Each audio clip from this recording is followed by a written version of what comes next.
أعوذ بالله من الشيطان الرجيم. بسم الله الرحمن الرحيم.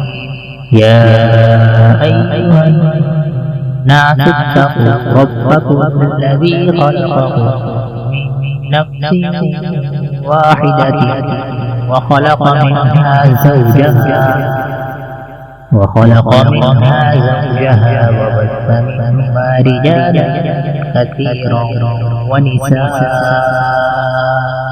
واتقوا الله الذي تساءلون به والأرحام إن الله كان عليكم رقيبا.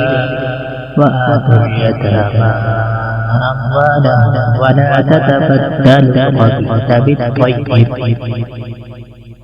ولا تأكلوا أموالهم إلى أموالكم إنه كان حوبا كبيرا. وإن خفتم ألا تقسطوا في اليتامى فانكحوا ما طاب لكم من النساء مثنى وثلاث ورباع.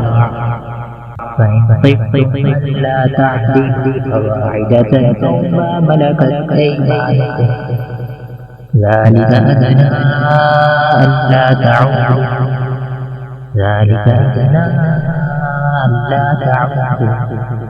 وآتوا النساء صدقاتهن نحلة فإن طبن لكم عن شيء منه نفسا فكلوه. فإن طبن لكم عن شيء منه نفسا فكلوه هنيئا مريئا.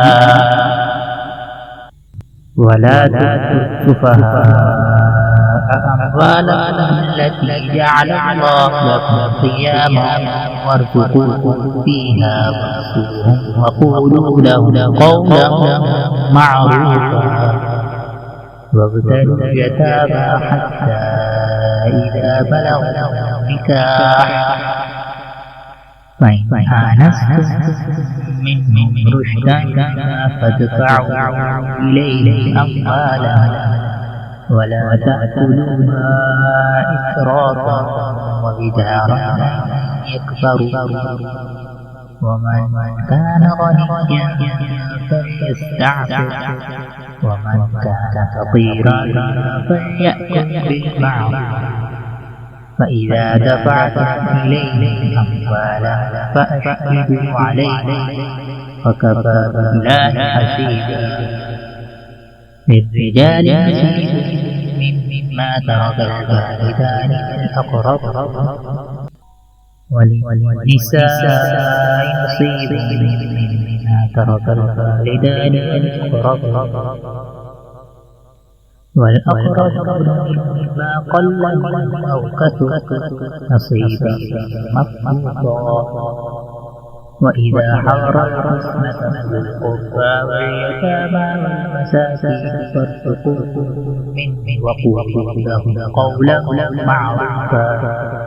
وليخشى الذين لو تركوا من خلفهم ذرية ضعافا خافوا عليهم فليتقوا الله وليقولوا قولا سديدا.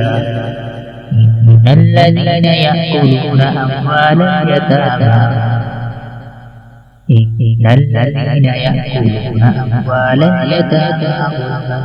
إنما يأكلون في بطونهم نارا وسيصلون سعيرا.